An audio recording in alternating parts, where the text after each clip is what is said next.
بسم الله الرحمن الرحيم. والنازعات غرقا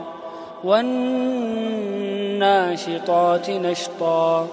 والسابحات سبحا فالسابقات سبقا فالمدبرات أمرا يوم ترجف الراجفة تتبعها الرادفة قلوب يومئذ واجفة أبصارها خاشعة يقولون أئنا لمردودون في الحافرة أئذا كنا عظاما نخرة قالوا تلك إذا كرة خاسرة فإنما هي زجرة واحدة فإذا هم بالساهرة هل أتاك حديث موسى إذ ناداه ربه بالوادي المقدس طوى اذهب إلى فرعون إنه طغى فقل هل لك إلى أن تزكى وأهديك إلى ربك فتخشى فأراه الآية الكبرى فكذب وعصى ثم أدبر يسعى فحشر فنادى فقال أنا ربكم الأعلى فأخذه الله نكال الآخرة والأولى إن في ذلك لعبرة لمن يخشى أأنتم أشد خلقا أم السماء بناها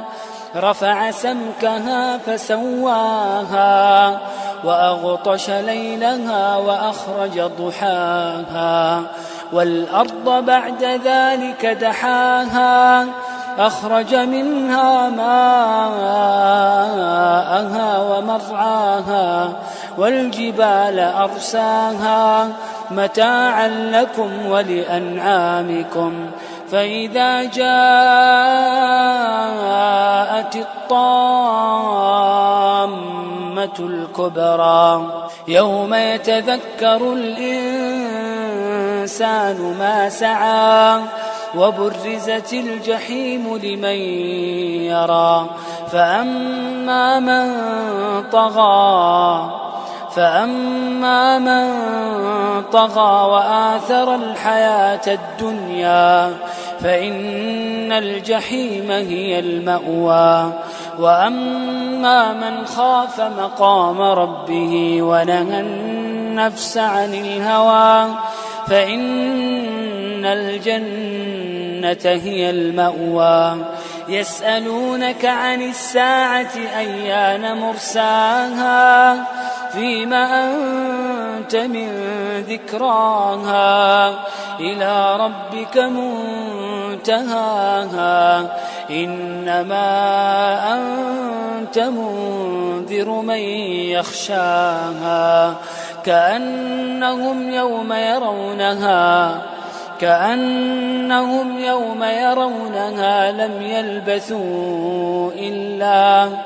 لم يلبثوا إلا عشية أو ضحاها.